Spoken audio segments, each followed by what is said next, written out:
Bandiraɓe sehlaɓe heɗotoɓe radio Jowol Sare Jamhira mon garti hande ñalawma Allah jamma aljuma awri ko 5 lewru septembre hitande ujunnaje ɗiɗi nogas joyyi addan ɗon habaruji mon e ɗemgal Pulaar toɓɓe men ɓurɗi mawnide ko toon San Francisco ono kanko Donald Trump en wayno ko laamu makko kadi yiye juge goto fédéral wi wonde ko il faut ko dartini ko wiyata mo itta ɓeɗo sorniɓe ɗo henno taw ko Venezuela naɓe haytinaɓe kanko juge o kadi ƴeyani ko haali ko konngol huccitini kanko gardiɗo Homeland Security toon to Georgia hono kamɓe immigration en wayno ɓe jani toon e usine goto usine o ko pewno otoji e nangi toon kene wona temedde joyi neɗɗo ko immigré ji ha hande habaruji meɗen laamu makko kanko Donald Trump en continue hareji muɗum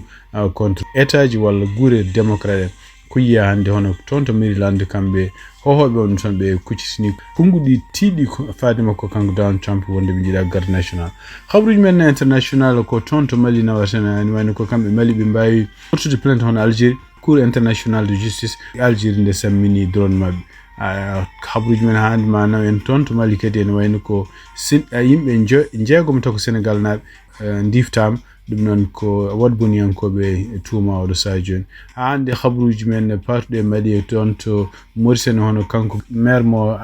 Adel Bagrou o ñaguima kala aynaɓe wonɓe oɗon nokku oto jawdi men naat toon to Mali walla kañumen koye moto naat to Mali ha hande habaruji men international toon to Sénégal kadi accident bonɗo waɗi toon to diwan Mbour yimɓe jeegom kam mbiyama maayi hen cakkitoɗon habaruji men international ko toon to Guinée Conakry neɗɗo goto nanggama toon mo yeeya sosa taw ko tew kono ko tew dawaɗi wonno hen ko ɗum woni titre uji men ɓurɗi mawnude oɗo journal ma gartu desuji muɗum joni joni siftini ɗon tan hande ko aljuma 5 lewru septembre hitande ujunnaje ɗiɗi nogas joyyi ko musidɗo moon Amadou Touré haaltamo ma gartu joni joni jaññinen ɗiɗo titre uji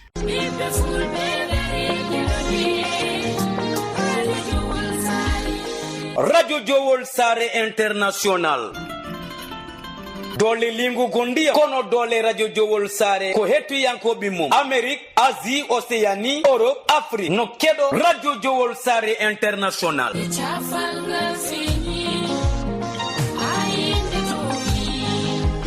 jiɗɗa ko kabaruji jaggu Radio Jowol International gilay émission ngaji dini ha e fina tawa tarindi kono ɓamtari kala kena wallita gurdam aade ena yewteno haale e nder Radio Jowol International wonande jogiiɓe publicité jokkodir eya Radio Jowol International caggal indicatif Mauritanie waɗa 46 53 84 09 walla mbaɗa 44 18 77 18 walla mbaɗa indicatif dowlaji dendude Amérique plus 1 513 668 03 94 bandiraɓe musidɓe tedduɓe heeɗi min Abou Diobo El Hadji Ngori momi hetto Radio Jowol International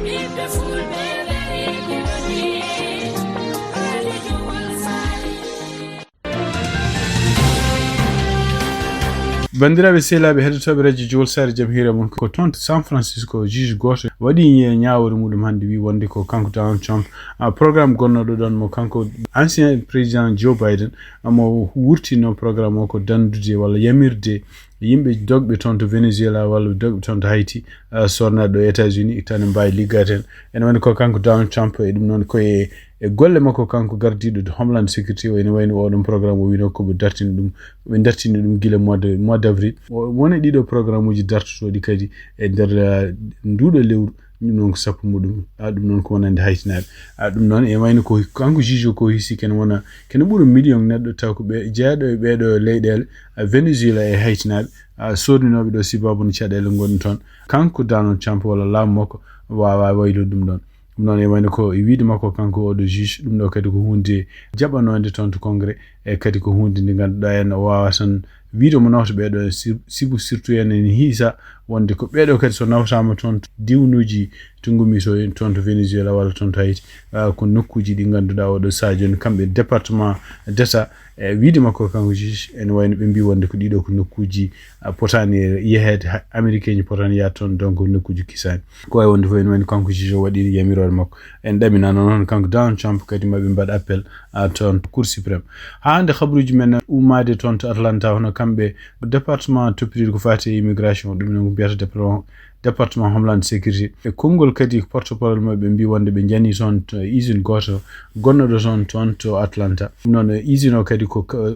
Corée du Sud jeeyi ɗum o usine o kadi fewnanno ko otoji biyeteɗo hannde ɗum noon tugnade haalluji gummi toon hono kanko biyeteɗo Stephen Schwank agent spécial liggotoɗo e homeland security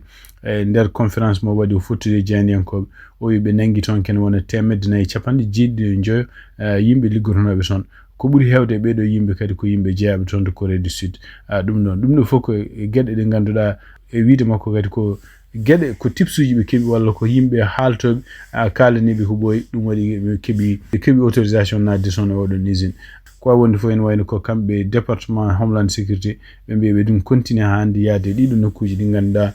yimɓe ne liggo hen taw ko yimɓe wona joom kayeteje tignade hande datuji ɗi rokki o wi kadi en oɗo compagnie walla oɗo usine to woni to ene wayno ko compagnie ji goni toon ene gadda yimɓe liggotoɓe taw kadi ko business aji ɗi gona business aji dewɗi lawol ko wawi wonde fof ene wayno ɓe nangi oɗo sadio joni kane won 1,9 e kadi usine o ene wayno oɗo sadio ɓe guddi ɗum haaɓe gasna wadde enquête hande habruji men to États-Unis tugnade kadi eko ummi toon to Maryland hono kanko gouverneur mo Maryland en wayno ko e nder konguɗi ɗi ƴefti kadi ɗum noon kadi koɓe gonno koye Sept ñalawma hande ɗum noon kadi ɓe gonno ɗo oɗo pont gandaɗo toon to Baltimore e nder konguɗi ɗi hucciti Donald Trump wi wonde ko kamɓe Maryland ene wayno ko ɓe cohlani kala ko wiyete garde national ara e nokkuji mabɓe e wiide makko kadi o wi wonde ko ɓe cohlani yimɓe aroɓe ene kepta leyɗele mabɓe ɗum noon way kono yimɓe waɗoɓe colonisoɓe ɓe ni ɗum noon ko kanko gouverneur Westmore haali ɗum ɗo fof noon en wani ko soutien kadi mo rokkata état ji kewɗi ɗi ganduɗa taw ko démocrate en walla ko nokkuji guure mawɗe taw ko démocrate en supporté ɓe dokkata ɗumen pour wiide wonde ko Donald Trump gueɗe ɗe waɗata ɗe ko gueɗe ɗe ganduɗa ndewan lawol ko wawi wonde fof en wani ko kanko Donald Trump mon continue hande annimo joguino pour neldude garde national toon to Illinois kadi en wayno ko ɗum ɗo fof ari ko caggal kadi nde wi wonde ko opération ngaji immigration waɗanno toon nen continue kadi en wayno ko alay saago kamɓe liggotoɓe immigration ɓe mbawa dañde renoɓe ɗum waɗi donc mo neldu toon militaire uji e wiide makko kadi surtout ko wuuro Chicago ko wuuro ganduɗa ko fawru yimɓe criminel en ɗum noon ko alay saago neldu toon militaire uji ɗum noon koye kongude makko kanko Donald Trump hande habruji men toon to États-Unis e tugnade kadi ko yalti hono kanko ministére toppitide ko fate cellal o e nder entretien makko mo wonno hanki omon continue hande defandude hoore makko wiide wonde ko ene wayno ko oɗo en gardinoɗo CDC mo seki nde o namdi ɗum hol yo démission sibabunde won gueɗe ɗe jaɓani wadde nde o namdi ɗum ni kañum hoore mum wimo o namdimo ɗum wiide wonde ko est ce que ni kañum hoore mum ene jogui karallagal arde wonde e nokku ɗum woni ɗo on wimo ko ala kono e tugnade kadi e kayitaji ɗi kanko docteur Susan Monares windi o wi wonde ko ene wayno ko kanko docteur Susan Monares won wajuji walla won recommandation ngaji kamɓe CDC e gardugol makko kanko Kennedy won wajuji ɓe gaddi toon pour ko fate ñawuji nden walla ko gueɗe ko parɗe vaccin ene wayno o wiide makko kanko docteur Susan ɗum ɗo ko wajuji ɗini ɗi ɗoftaki kuule science ɗi ɗoftaki doctoragal ɗi ɗoftaki kadi neɗɗo miijotoɓe ko wajuji politique ko ɗum waɗi o jaɓani signide donc ene wayni ko guila nden eɓe ndewa makko yo démission donc o wi wonde ko ɗum woni ko konngol makko ene wayno o yamiri hono avocat makko yo daro jaabo ɗiɗo halluji ɗi ganduɗa ene kanko Robert F Kennedy o haali ɗum toon to congrès ene ɗamina wonde ko kanko docteur Susan Monares mo warton toon to congrès kadi o fota e sénateur uji ɗiɗon sénateur uji ne wayno ko ɓuuri hen hewde démocrate en tampinoɓe mo kanko Kennedy haw haalini o wi wonde ko fuɗɗi ko e duuɓi e ɗiɗo lebbi jeetati ɗi o fuɗɗi liggade comme ministre toppitide ko fate santé ala fof chiffre uji ɗi jogui pour foti yimɓe maayi ko coronavirus tigui hitande ujunaji ɗiɗi e nogas ɗi ha ñalawma jarteno ɗum noon e wiide makko kadi kanko Kennedy e wayno ko kala desuji ɗi ganduɗa parɗe ɗiɗo chiffre uji kanko ancien président Joe Biden administration makko bonni ɗiɗon chiffre uji ɗum fof kadi ko hunde nde ganduɗa semtinande oɗo saa joni wonande haralleɓe liggotonoɓe CDC e wonande haralleɓe kadi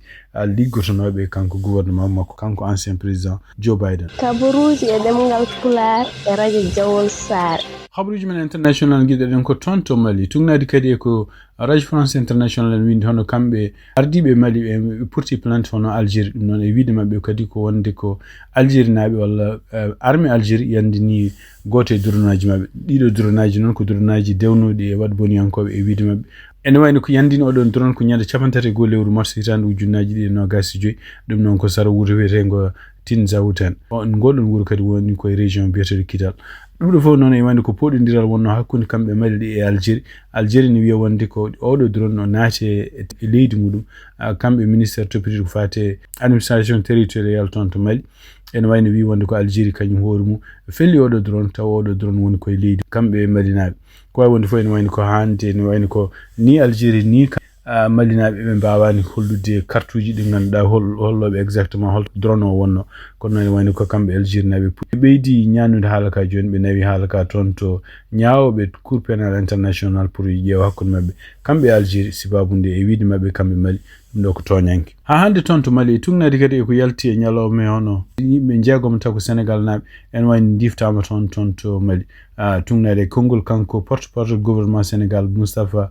Njeka Sare o halde AFP o wi wonde ne se confirmama yimbe jeegom taw ko Sénégal nabe chauffeur be wonnobe laabi hakkunde mali Sénégal en wayno ko jihadistuji ummibe tonto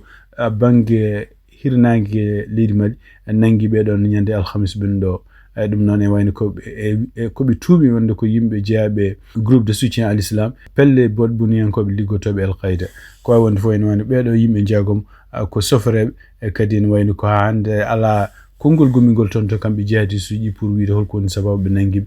kono e wayno ko do sajun kanko ministre toppiti ko fate parole du gouvernement mo Sénégal o haali be do yimbe jeegom nangama o haalani hol inde mabbe o haalani kadi odo sajun be kebi notification ummade e wad boniyankobe holko woni sababu be do nanga hande khabruj men tonto Afrika walla Mauritanie Mali hono kanko préfet mo nokku bietede Adil Bagru en wayno wadi dabande huccinde dum e kala yimbe aynabe e walla yimbe jom jawden walla yimbe yeyobe ni wonbe en dido nokkuji e wiide makko kadi en wayno ko sibabu cadel gondo odo sa joni hakkunde Mali e Mauritanie surtout en tonto frontière e der wilaya Hodil Sharqi o nyaagi kala yimbe be ganda jom jawden oto naade nokkuji kala gondi ton taw nokkuji takkido frontière hakkunde Mauritanie Mali walla surtout oto nato e der leydi Mali non kadi ko gedde de ganduda en odo sa joni be teskiri beedo aynabe walla jom jawden ko kanyum en goni toujours nangetebe ton to Mali walla felletebe ton sibabu ne ngadi jawdi men walla en kanyum en ko en jehi nokkuji di ganduda kambe militaire uji Mali nabe bibe kabar koy yimbe do be jihadisuji wonbe ton e odo region cadele gonde hakkunde Mauritanie Mali sibu surtout en gonde sababu odo sa joni commerce gonnodo hakkunde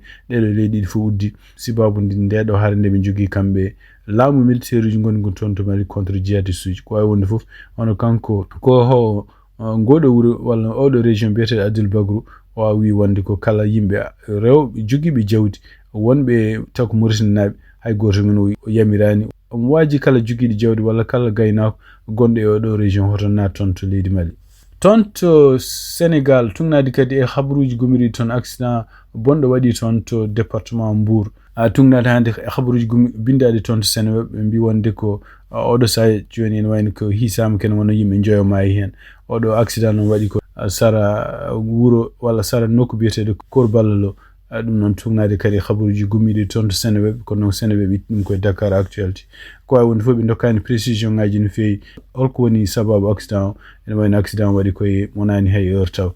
tungnade khabruji gumide tonto Sénégal khabruji men international hande tungnade kadi ko yalti tonto Dakar actualité hono kambe toppirbe ko fate météo tonto Sénégal e ben dentini kadi wonde ko tuboji bonni ma mbad nyande 5 e nyande 7 lewru septembre dum non koy region ngaji kewdi tonto Sénégal dum non kadi en wayno ko didon tuboji kadi ma hawnaki mo ndiyam hewata ha ken wona 10 mm dum do fo en wayno kadi so tawi kadi to region ngaji takkidi maayo Sénégal dum do fo kadi ko risque jogordo wonde pour wonde maayo ngo ma beydu jerde nadi kadi communiqué hande be bi wonde ko toboji di burata yande ko tonto Dakar tonto Thiès Kaolack Fatick Kaffrine Tambacounda e Ziguinchor dum non ko en wayno ko do sajune be dentini yimbe ko fate dido toboji surtout majjaji ma garden e kadi wameji di makew khabruj men international chakitorɗen ko tonto Guinée Conakry tungnadi kadi ko winda tonto Dakar Actualité neddo goto Guinée naji nangama tonto Conakry nanga koye quartier biyeteɗo Yambaya ɗum noon kanko hoore makko yeyanno ko tew juɗaɗo walla sos taw ko tew woni hen e ɗum noon e wayno ko caggal nde tumimde ɓe tawi wonde ko hoore makko tewuji ɗi o yerdi tew dawaɗi woni hen waɗi mo nanguede ko tuyenno ko taw koddiɗo makko kañum hoorumum ene langno rawandu mum ene tungnade hande article won gujjuɗo rawandu koddiɗo muɗum yeeyimo kanko rawandu en 200 000 francs caggal nde yeeyimo rawandu hono kanko coɗɗo rawandu o wari rawandu few o waɗi suppu o fewni ɗum e kadi ne wayno kanko hoore makko watti yeey ɗum e laabi tawanoɓe omo nde warata rawandu kañumen koye men jeeyi kaltan police ɗum waɗa o nanga oɗo sadio en kanko noon oɗo sadio en o mona e juuɗe laamu tungnade hande khabaruji gumiri toon to Dakar Actualité bandiraɓe sehlaɓe heɗotoɓe radio Jowol Sare khabaruji min jogonno on hande ɗemgal Pulaar gasi ha laaɓi ko musidɗo mon Amadou Touré halde non mon en mbaala jaam ha jaam kadi ma en gartol jeeyi jarama